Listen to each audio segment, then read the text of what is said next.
Study IQ IAS, अब तैयारी हुई अफोर्डेबल। दोस्तों, एक ऐसा वक्त था जहां पर भारत अर्थव्यवस्था के मामले में बहुत ज्यादा संघर्ष करता था। बड़ी बड़ी अंतर्राष्ट्रीय एजेंसीज भारत की अर्थव्यवस्था में अपना कॉन्फिडेंस नहीं दिखाती थी, जिसकी वजह से यहां पर निवेश नहीं होता था और उस निवेश का ना होने की वजह से एम्प्लॉयमेंट सेक्टर, इंडस्ट्रियल सेक्टर, हर चीज काफी ज्यादा इफेक्ट होती थी। लेकिन वक्त बदल रहा है, हालात बदल रहे हैं, जज्बात भी बदल रहे हैं। एक्चुअली हम काफी ज्यादा आगे प्रोग्रेस कर चुके हैं उस समय से। ये बात जी हाँ, मैं 90s की कर रहा हूं, जहां पर काफी इकोनॉमिक क्राइसिस चल रहे थे। बैलेंस ऑफ पेमेंट क्राइसिस के बारे में आपने डेफिनेटली सुना होगा, जहां पर कहा जाता था कि भारत को अपना सोना बेचना पड़ा था अपने बैलेंस ऑफ पेमेंट्स को प्रोटेक्ट करने के लिए। यानी कि बैलेंस ऑफ पेमेंट्स बेसिकली वो धनराशि होती है जिसके ऊपर सरकार का एक तरीके से कंट्रोल रहता है टू सपोर्ट इट्स इंपोर्ट्स। ठीक है, जो भी आपने इंपोर्ट करनी है चीजें, जो अपना आयात है, उसको संभालने के लिए बीओपी काफी ज्यादा जरूरी है। अब 90s में इस समस्या से बचने के लिए एलपीजी रिफॉर्म्स को इंट्रोड्यूस किया गया। Liberalisation, privatisation, globalisation. माना जा रहा था कि इन रिफॉर्म्स के बाद भारत की अर्थव्यवस्था का कायाकल्प हो जाएगा, लेकिन ऐसा हुआ नहीं। समस्या ये थी कि 90s में हमारी पॉलिटिकल स्टेबिलिटी बहुत ज्यादा कमजोर थी। कोलिशन गवर्नमेंट्स का दौर चल रहा था और कुछ ही महीनों के बाद लगातार एक के बाद एक सरकार गिरती जा रही थी और हम एलपीजी रिफॉर्म्स का इतना फायदा ले ही नहीं पाए। Right. Consequently it was only in late 90s जब सरकारें थोड़ी स्ट्रांग बनी और तत्कालीन फाइनेंस मिनिस्टर्स ने अपनी सूझबूझ और साम दाम दंड भेद करके अर्थव्यवस्था को ट्रैक पर लाने की कोशिश की। इन्हीं कोशिशों का नतीजा है कि जब 2008 के ग्लोबल फाइनेंशियल क्राइसिस हुए थे, जिन्होंने अमेरिका जैसे बड़े देशों को भी नेगेटिवली इंपैक्ट किया था, वहां पर भारत की अर्थव्यवस्था मजबूती के साथ खड़ी रही थी। हमारे बैंक्स नहीं डूबे थे, हमारे बैंक्स पूरी शक्ति के साथ खड़े हुए थे। और अमेरिका में ओबामा बेसिकली भारत से मदद मांगने के लिए माननीय तत्कालीन प्रधानमंत्री मनमोहन सिंह से मिलने आए थे। आप सबको वो historic meet I am very sure याद रहेगी। आज हालात बहुत ज्यादा बदल गए हैं और वही फॉरेन एजेंसियां जो किसी टाइम पर इंडियन इकोनॉमी के बारे में नेगेटिव कमेंट्स करती थी या कहती थी कि एक स्टेगनेंट इकोनॉमी है, हिंदू ग्रोथ रेट, इस तरह की कई टिप्पणियां हो चुकी हैं, तो आज समस्या काफी डिफरेंट है। हाल ही में इंटरनेशनल मॉनेटरी फंड ने बेसिकली इंडियन इकोनॉमी की कंट्रीब्यूशन को एक्नॉलेज करते हुए कहा है कि ग्लोबल इकोनॉमी की ग्रोथ में 16% कंट्रीब्यूशन भारत की अर्थव्यवस्था की विकास से आ रही है। अपने आप में ये बहुत बड़ी डेवलपमेंट है और आज की इस पर्टिकुलर वीडियो में हम यही बात करेंगे। बहुत बहुत स्वागत है आप सभी का इस वीडियो में। मेरा नाम है चंदन शर्मा और स्टडी IQ के यूट्यूब चैनल पे मैं हार्दिक अभिनंदन करता हूं आप सभी का। लेकिन आगे बढ़ने से पहले सबसे पहले दोस्तों आपको बता दूं कि याद रहे कि अगर आप यूपीएससी 2024 को टारगेट कर रहे हैं तो प्रीलिम्स एक आयरन गेट माना जाता है।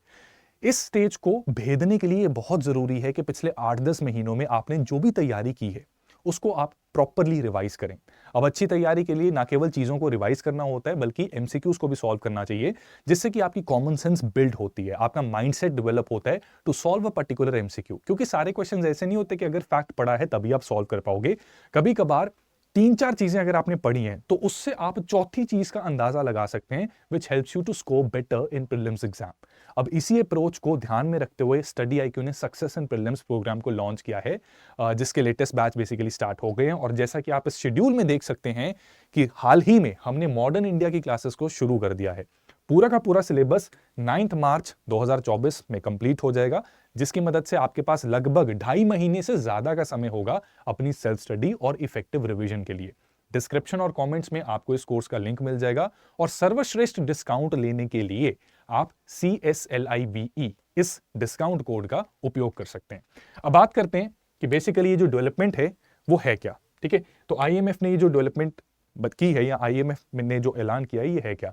तो बेसिकली दोस्तों IMF का एक एग्रीमेंट डॉक्यूमेंट होता है जो basically kind of like IMF का चार्टर है, जिसके बिहाफ पे जो IMF के ना फंक्शंस को, उसके स्ट्रक्चर को डिफाइन करता है। उसी में एक आर्टिकल है, आर्टिकल 4। उस आर्टिकल के तहत IMF को टाइम टू टाइम अपने मेंबर कंट्रीज के साथ कंसल्टेशंस करनी होती है और ओवरऑल ग्लोबल इकोनॉमिक सिनेरियो क्या है और अपने मेंबर कंट्रीज का इकोनॉमिक सिनेरियो क्या है, इसके ऊपर विस्तार से चर्चा करके सही डायरेक्शन दिखानी होती है। तो आर्टिकल 4 कंसल्टेशंस, ये टर्मिनोलॉजी यूज की जाती है जहां पर IMF अपना ये जो भी उत्तरदायित्व है इसको फुलफिल करते हैं। तो रिसेंटली आर्टिकल 4 कंसल्टेशंस जो हुई उसमें IMF ने एक्नॉलेज किया कि इंडियन इकोनॉमी ने रोबस्ट ग्रोथ दिखाई है और ये स्टार परफॉर्मर रहा है in comparison to various other countries. Indian economy ने एक्सेप्शनली अच्छा परफॉर्म किया है और विश्व अर्थव्यवस्था में 16% से विकास में कंट्रीब्यूशन किया है। तो सिर्फ हम अपना विकास नहीं कर रहे, हम ग्लोबल ग्रोथ में भी 16%, लगभग 16% की कंट्रीब्यूशन कर रहे हैं। This much growth coming from one single nation is a big thing, right. और इसके पीछे कई सारे कारण बताए गए हैं। आईएमएफ ने चर्चा में बताया है कि बेसिकली जो सरकार ने लॉजिस्टिक्स और इंफ्रास्ट्रक्चर के ऊपर पुश दिया है, इसका एक बहुत बड़ा योगदान रहा है भारत की अर्थव्यवस्था के विकास में और दुनिया की अर्थव्यवस्था के विकास में। बेसिकली दोस्तों कहा जाता है कि अगर कोई ह्यूमन एसेट है, ठीक है, अगर कोई व्यक्ति है, एक टैलेंटेड इंडिविजुअल है, अगर उसको सही एनवायरमेंट मिलेगा तो वो अपनी क्षमता से बेहतर परफॉर्म कर सकता है। और ऑन दी अदर हैंड एक ऐसी सिचुएशन है कि जहां पर बहुत टैलेंटेड इंडिविजुअल को अगर एनवायरनमेंट सही ना मिले तो शायद वो अपनी कैपेबिलिटी जितना भी परफॉर्म ना कर पाए। यानी कि एनवायरनमेंट ये चीज क्या है? आप स्टूडेंट का एग्जाम्पल लीजिए। एक स्टूडेंट इंटेलिजेंट है लेकिन उसके पास पढ़ने के लिए किताबें नहीं है, राइट, बैठने के लिए कुर्सी नहीं है, ठीक है। तो यहां पर क्या होता है कि वो अपनी पोटेंशियल का इस्तेमाल नहीं कर पाते। अगर हम उसे वो एनवायरनमेंट बनाकर दें कि उसके लिए कुर्सी मेज रखें, उसको किताबें मुहैया करवाएं, एक अच्छे शिक्षक, एक अच्छा अध्यापक उनको लाकर दें, उनके लिए मेंटरशिप का अरेंजमेंट करें, तो वहीं पर एक एवरेज बच्चा भी बहुत अच्छा परफॉर्म कर सकता है, अपनी ट्रू पोटेंशियल को रियलाइज कर सकता है। तो इंडियन इकोनॉमी में भी देखो चीजें तो बहुत सारी हो रही हैं, लेकिन इंफ्रास्ट्रक्चर की डेवलपमेंट से क्या होता है कि जो भी हमारे विकास की गति है, हमारी डेवलपमेंट की पेस है, वो एक्सेलरेट हो जाती है। हमारी मैन्युफैक्चरिंग हो रही है, लेकिन इस मैन्युफैक्चरिंग में प्रोडक्ट्स जो हैं वो लास्ट माइल तक पहुंचने चाहिए, और वो लास्ट माइल तक पहुंचने में समस्या आती थी। क्यों? क्योंकि सड़कें ही नहीं है, कैसे पहुंचेंगी? तो अब वो सड़कें जो बनी हैं, बिजली जो बनी है, तो कई ऐसे क्षेत्र जहां पर कनेक्टिविटी की पहले दिक्कत थी उसका समाधान हो रहा है। कुछ ऐसे क्षेत्र जहां पर बिजली की बहुत बड़ी समस्या थी वहां पर बिजली मुहैया कराई जा रही है, जो कि छोटे और मध्य उद्योगों को भी सपोर्ट कर रही है, राइट। सो इस वजह से इंडियन इकोनॉमी में हम ग्रोथ देख सकते हैं। इसी के साथ साथ डिजिटाइजेशन ने बहुत सहयोग किया है। देखिए पहला एक समय होता था जहां पर एक रजिस्ट्रेशन करवाने के लिए, अपना ड्राइविंग लाइसेंस लेने के लिए हमें लंबी लंबी कतारों में खड़े होना पड़ता था आरटीओ के दफ्तर में, बहुत सारे चक्कर भी लगाने पड़ते थे। लेकिन अब काफी सारा इस तरह का प्रोसेस डिजिटाइजेशन के थ्रू होने लगा है, जिससे कि ईज ऑफ डूइंग बिजनेस भी इंप्रूव हुआ है, प्लस बहुत से काम जो है उनकी स्पीड भी तेज हो गई है। तो इसने भी ओवरऑल हमारी इकोनॉमिक ग्रोथ में कॉन्ट्रीब्यूशन डेफिनेटली की है। अलॉन्ग विद दिस हमारी यंग पॉपुलेशन है और ये लगातार बढ़ती जा रही है। इसके देखो दो फायदे हैं। यंग पॉपुलेशन किसी भी समाज में एक प्रोडक्टिव पॉपुलेशन होती है। ये आप और हम जैसे लोग हैं जो अपनी आने वाली पीढ़ी का भी पालन पोषण करेंगे और हमसे पिछली पीढ़ी का, उनका भी ध्यान रखेंगे। और अगर हम कैपेबल हैं, हम टैलेंटेड हैं, तो हम वो धनराशि जनरेट कर सकते हैं जिससे कि अपने साथ साथ हम इन दो जनों का भी ध्यान रख सकें, राइट। तो जो वेल्थ जनरेटिंग पॉपुलेशन है वो ये यंग पॉपुलेशन है और इंडिया के पास ये स्वीट स्पॉट है। एट द सेम टाइम यही यंग पॉपुलेशन है जो सबसे ज्यादा कंजम्पशन भी करती है। आपने कभी सुना है कि किसी बुजुर्ग को बहुत ज्यादा शौक चढ़ा हुआ है कुछ बहुत अतरंगी कपड़े खरीदने का, कहीं बहुत दूर घूमने का? Exceptions are always there, but generally ऐसा नहीं होता। ये आप और हम जैसे ही लोग हैं जिनको गोवा की ट्रिप पे भी जाना है, राइट। गुच्ची अरमानी ये सारे गानों में भी बड़ा कुछ आता रहता है। खैर गुच्ची अरमानी तो नहीं, बट ठीक है, हमें शौक है कि थोड़ा सा आज रेड स्वेटर पहन के आएंगे, राइट, कल कुछ और पहन के आएंगे। तो ये यंग पॉपुलेशन प्रोड्यूस भी करती है, कंज्यूम भी करती है, और consumption is also very important for economic growth. So that is also a reason जिसकी वजह से भारत का अर्थव्यवस्था का विकास हो रहा है। प्लस एक बहुत स्ट्रॉन्ग चीज देखो यार, एलपीजी रिफॉर्म्स के बारे में मैं अक्सर बताता हूं जो 90s में इंट्रोड्यूस हो गए थे। उसका फायदा लेकिन हमें 2000s में हुआ। रीजन ये है कि 90s में हमारी पॉलिटिकल एस्टैब्लिशमेंट इतनी स्ट्रांग थी ही नहीं। कुछ ही महीने की सरकार बनती थी, उसके बाद गिर जाती थी, जिसकी वजह से जो एक स्टेबल पॉलिटिकल रिफॉर्म्स होने चाहिए थे जिससे कि इन रिफॉर्म्स का फायदा लिया जा सके, वो समय कभी आया ही नहीं। It was only when strong governments started to form. Late 90s में ये सिलसिला शुरू हो गया था और 2014 के बाद आप और मैं सब जानते हैं, ये जग जाहिर है कि भारत में पूर्ण बहुमत वाली सरकार अब आ रही है। तो इसकी वजह से हमें वो स्पेस मिल रहा है, हमारी सरकार को वो जगह मिल रही है, स्पेस मिल रही है, जिससे कि वो स्टेबल और लॉन्ग लास्टिंग रिफॉर्म्स को इंट्रोड्यूस कर सके। एंड इसकी वजह से ये बाकी सारे फैक्टर्स भी काम कर रहे हैं। ईज ऑफ डूइंग बिजनेस जो पिछले 10-15 सालों में हमने देखी है, ये इसी स्ट्रॉन्ग पॉलिटिकल स्टेबिलिटी का नतीजा है। और इसी के चलते आईएमएफ ने भी अप्रिशिएट किया है कि किस प्रकार से भारत ने अपने फाइनेंशियल सेक्टर को रेजिलिएंट रखा। रेजिलिएंट का मतलब होता है कि ग्लोबल अर्थव्यवस्था थोड़ी सी डामाडोल हुई, लेकिन उसका इंपैक्ट भारत पे नहीं हुआ। 2008 के फाइनेंशियल क्राइसिस में एक डोमिनो इफेक्ट हुआ था। डोमिनो इफेक्ट मतलब कि एक गिरा, उसने दूसरे को गिराया, उसने तीसरे को गिराया, राइट। तो उस समय पर भारत को देखो थोड़ा सा इंपैक्ट तो पड़ा था, लेकिन तब भी हम काफी रिजिलियंट थे और अभी भी वही हालात हैं। तो this is something to be proud of as an Indian. अगर आपको इसमें थोड़ा सा भी गर्व महसूस हो रहा है, कमेंट्स में जरूर एक पॉजिटिव कमेंट दीजिएगा और इस वीडियो को लाइक भी जरूर कीजिएगा। अब इसमें भारत की जीडीपी के बारे में बात करते हैं। देखो जीडीपी का ऐसा है कि अभी रिसेंटली जो रिपोर्ट्स आई हैं उसमें second quarter of this particular ongoing financial year इसमें 7.6 7.8 ये आंकड़ा लगाया जा रहा है कि थोड़ा और अच्छा। पहले उम्मीद की जा रही थी कि शायद 7% की ही ग्रोथ होगी, या 6.8% कुछ लोग कह रहे थे, लेकिन रीसेंट आंकड़े ने पासे पलट दिए, राइट। तो हमारी इकोनॉमिक ग्रोथ इस वर्ष काफी अच्छी हो रही है, राइट। तो ओवरऑल पूरे के पूरे फाइनेंशियल ईयर में, ये मैंने सिर्फ सेकंड क्वार्टर की बात की थी, पूरे फाइनेंशियल ईयर में माना जा रहा है कि 7.2% से थोड़ी ज्यादा जीडीपी ग्रोथ हो सकती है। हालांकि पिछले फाइनेंशियल ईयर के मुकाबले ये आपको थोड़ी कम लग सकती है, लेकिन ये याद रखना कि पिछले फाइनेंशियल ईयर में ग्रोथ ज्यादा इसलिए थी because of base effect. Base effect क्यों कम था? क्योंकि उससे पहले कोविड की महामारी की वजह से हमारी जीडीपी इतनी नीचे चली गई थी कि उसमें थोड़ी सी भी इंप्रूवमेंट अगर हम करें तो रिलेटिव ग्रोथ ज्यादा दिखती। ये वही बात है कि मान लो एक बच्चा है जो 95% आमतौर पे ले आता है, अब किसी प्रॉब्लम की वजह से उसके 60% चले गए, अब 60% से वापस वो 85% के लेवल पे पहुंचा, तो यहां पर 25 मार्क्स उसने इंप्रूव किए, राइट। लेकिन अगर 85 पे वो पहुंच गया, अब 85 से 91 92 तक पहुंचने में रिलेटिवली कम बेसिकली उसके इंक्रीज देखते हैं, है ना। तो यहां पर लो बेस की वजह से वो ग्रोथ देखने में बहुत ज्यादा लगती है, राइट। तो इस वजह से पिछले साल में 9.1 की ग्रोथ दिखी थी और अब हम अच्छे लेवल पर पहुंच गए, ठीक है। कि बेसिकली 60 नंबर जिसके आते हैं उसके लिए 80 तक पहुंचना जरूरी है। 80 से 90 ज्यादा मेहनत करनी पड़ेगी, 90 से 95 और ज्यादा मेहनत करनी पड़ेगी, और 95 मार्क्स जिसके आते हैं उसके बाद अगर आपने 96 भी करना है, एड़ी चोटी का जोर लगाना पड़ता है। तो यहां पर भी कुछ वैसा ही सिस्टम है, ठीक है। तो इसमें सरकार की भी जो रोबस्ट इन्वेस्टमेंट है, खासकर डिजिटल पब्लिक इंफ्रास्ट्रक्चर में, एंड जो भी पब्लिक इन्वेस्टमेंट हम कर रहे हैं उसमें आईएमएफ ने हमें काफी ज्यादा अप्रिशिएट किया। लेकिन एट द सेम टाइम कुछ चैलेंजेस भी हैं जो हमारी अर्थव्यवस्था को बेसिकली हमारे सामने खड़े हैं और हमें इनको टैकल करना है ताकि हम अपनी ये ग्रोथ स्टोरी इसको कंसिस्टेंटली बनाए रखें। इस चीज़ का कोई फायदा नहीं है कि अगर हम थोड़ी देर के लिए बहुत अच्छा परफॉर्म करें उसके बाद एकदम से धड़ाम करके गिर जाएं। तो जरूरी है कि इन चैलेंजेस का भी पूरा सा ध्यान रहे और इसके ऊपर काम होता रहे ताकि ये हमारा कुछ बिगाड़ ना सके। सबसे पहली चीज आईएमएफ ने कहा है कि भारत को प्रोसेसेस की सिंप्लीफिकेशन पर काम करना चाहिए। ये वही बात, जैसे ड्राइविंग लाइसेंस की बात की, तो ऐसी कुछ प्रोविजंस हमारे भारत में एग्जिस्ट करती थी पहले किसी समय पर, जैसे कि टेलीकॉम बिल अभी हाल ही में पार्लियामेंट में इंट्रोड्यूस हुआ। तो यहां पर पता लगता है कि पहले किसी समय पर 100 से ज्यादा टाइप्स के रजिस्ट्रेशन और परमिशंस आपको लेनी पड़ती थी अगर आपने टेलीकॉम रिलेटेड कोई एक्टिविटी करनी है। यानी कि आप मान लीजिए कि किसी स्कूल में आपने बच्चे की एडमिशन करनी है, तो एक जगह पर एडमिशन फीस लगेगी, दूसरी जगह पर किताबें लेने के लिए लाइन में लगो, तीसरी जगह पर यूनिफॉर्म के लिए, चौथी जगह पर ट्यूशन फीस अलग से।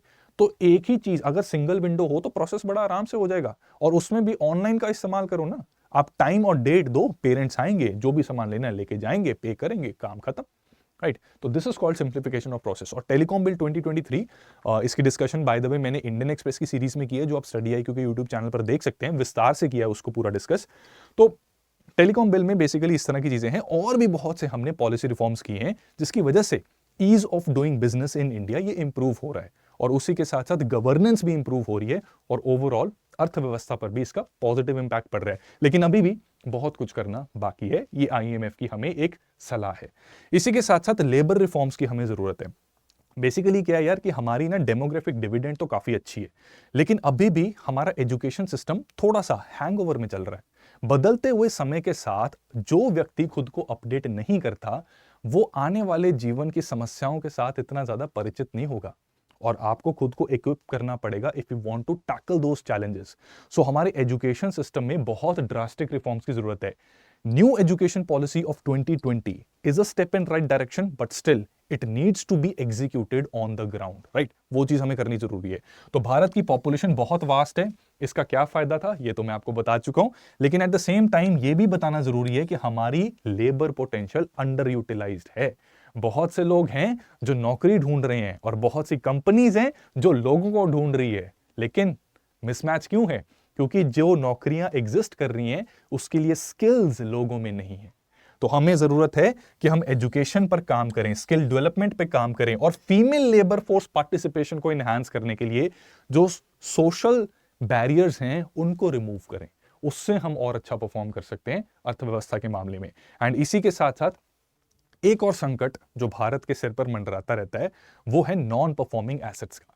नॉन परफॉर्मिंग एसेट्स बेसिकली क्या होता है कि बैंक्स, आप सब जानते हैं कि बैंक्स को आमदनी कहां से होती है। बैंक्स के लिए जो वो कर्जा लोगों को देते हैं वो उनकी आमदनी का सोर्स होता है। क्योंकि आपने अगर कोई घर, गाड़ी या कोई भी चीज का लोन लेना है तो उस पर देखो आपको प्रिंसिपल अमाउंट यानी कि असल तो वापस करना ही पड़ेगा, लेकिन नकद भी देनी पड़ती है, इंटरेस्ट, रेट ऑफ इंटरेस्ट देना पड़ता है, और वो रेट ऑफ इंटरेस्ट बैंक की इनकम बनता है।